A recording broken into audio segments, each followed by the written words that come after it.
Est-ce que la douleur que vous ressentez, vous pouvez la partager avec tous les parents? Non, parce que c'est vrai que d'autres parents ne vivent pas de la même manière que nous, n'ont pas un même suivi que nous. C'est vrai que c'est important de pouvoir rencontrer des parents qui ont eux aussi vécu des choses difficiles, l'annonce d'un handicap et puis un enfant différent. Parce qu'il y a des choses qu'on peut dire au tout début, mais qui, avec le temps, ben non, on ne peut plus le dire. Mais on a pourtant besoin de pouvoir dire beaucoup de choses. Et donc voilà, c'est vrai que c'est pour ça qu'on a créé un groupe de parole qui nous a permis de pouvoir se retrouver avec d'autres parents, avec des enfants d'âge différents aussi, donc avec des évolutions différentes. Et donc ça nous permet de pouvoir vraiment déposer nos bagages là aussi, puis avoir plein de nouveaux renseignements aussi, et beaucoup de belles choses aussi. Qui retrouve-t-on dans ces groupes de parole? On retrouve dans notre groupe, en tout cas, c'est un groupe de parents de jeunes enfants. Mais il existe plein d'autres groupes pour des parents plus âgés, pour le devenir de leur enfant, pour des parents d'adolescents. Donc ça existe vraiment à travers toute la Belgique, à l'initiative de la FRAM, l'Association francophone des handicapés mentaux. Et je pense que c'est un réel soutien pour les parents. Malheureusement, très peu connaissent encore la FRAM. Vous avez l'impression que vous êtes sans cesse dans le combat?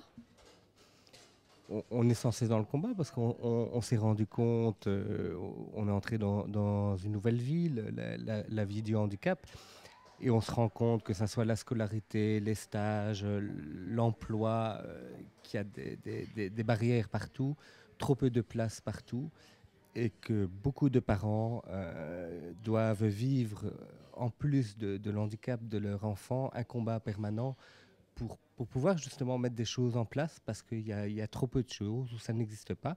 Et c'est vrai qu'avec notre groupe de parole, on a créé une ASBL, JET21, pour jeunes enfants trisomiques 21, donc jet21.be, pour justement essayer d'anticiper, comme on est parents de jeunes enfants, d'anticiper les problèmes qui vont venir au fur et à mesure. Est-ce que vous avez l'impression que c'est surtout la société qui vous pose le plus de problèmes, le regard des autres, l'absence de place, le jugement? Est-ce que c'est la société qui vous fait le plus peur, en fait?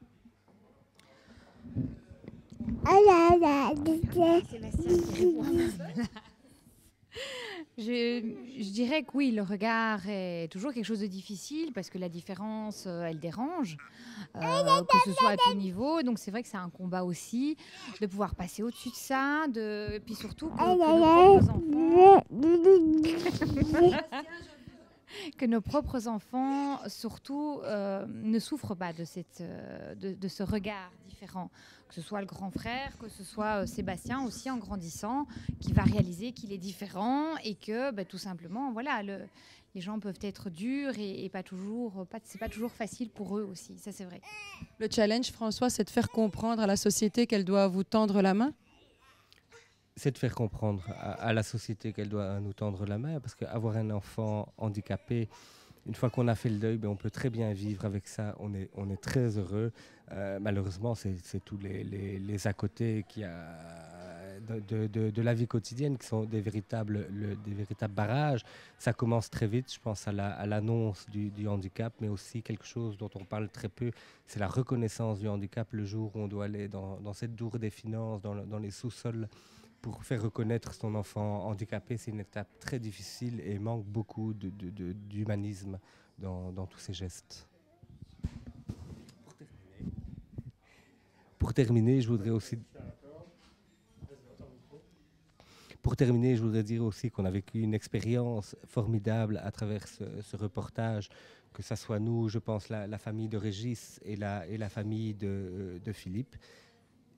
À travers ce reportage, on a pu passer des messages. C'est quelque chose qui n'était pas facile, d'ouvrir ses portes et de pouvoir se dévoiler. Et on voudrait vraiment remercier Malika Attar et Christian Leroy, parce qu'ils ont fait ça avec vraiment beaucoup d'humanisme.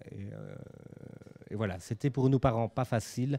Et on s'est senti tout de suite en confiance avec eux deux et leur équipe, bien sûr. Ouais, j'ai bien fait de tendre le micro, hein. C'est normal, sans vous, on ne serait pas là. Hein. C'est bien, François, c'est super passé. Allez, je veux pas qu'il la placer son truc, j'ai pas su, j'ai pas eu le temps. C'est chouette, c'est plus la placer, c'est bien.